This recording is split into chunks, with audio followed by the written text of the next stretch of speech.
Hi, this is lesson 2 of the How to Tie Flies videos.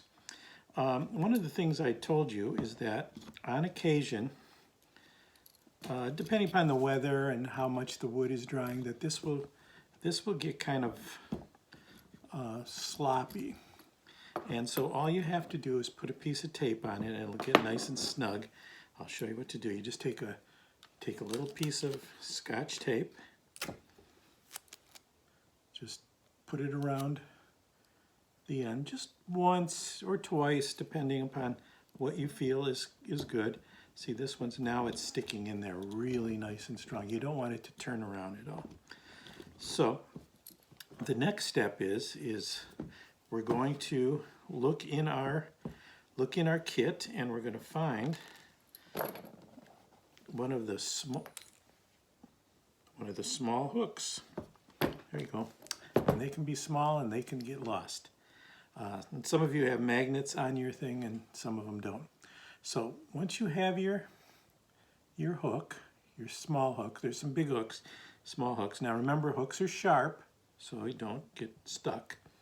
You'll see that the whole body of this thing turns, it unscrews.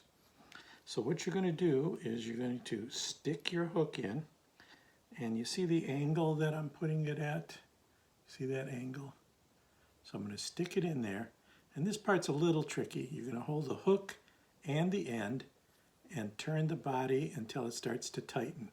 Once it starts to tighten, let's focus up. Once it starts to tighten, then you can tighten it really good. So tighten it pretty good there, okay? And then we're going to stick it into our vise. And now, see, the hook doesn't move around. So make sure you get to that point. Okay, at this point you can pause the video and get that hooked in there. So now we're going to move to so now that your hook's in there, we're going to move to the next part where we take your bobbin and thread and we're going to attach it to the hook. Now, you might think you have to tie a knot or anything, but it's really kind of cool how it works. What you're going to do is you're going to hold the thread here with just like an inch or so of thread above, and you'll start turning it around the shaft of the hook. Then you go backwards and overlap over what you've tied. Let's see if I got some lighter color stuff here. I don't. But once you've overlapped it, it's going to stay real tight. Notice how I'm holding the bobbin at right angles. And you just turn and make sure that it's nice and solid. And that's how you tie it. That's how you tie your hook on. At this point, this loose end is called the tag end, and we'll trim that off. Then if you need to finish the hook, now here's a tricky part. You can pause now if you want and try getting that on there.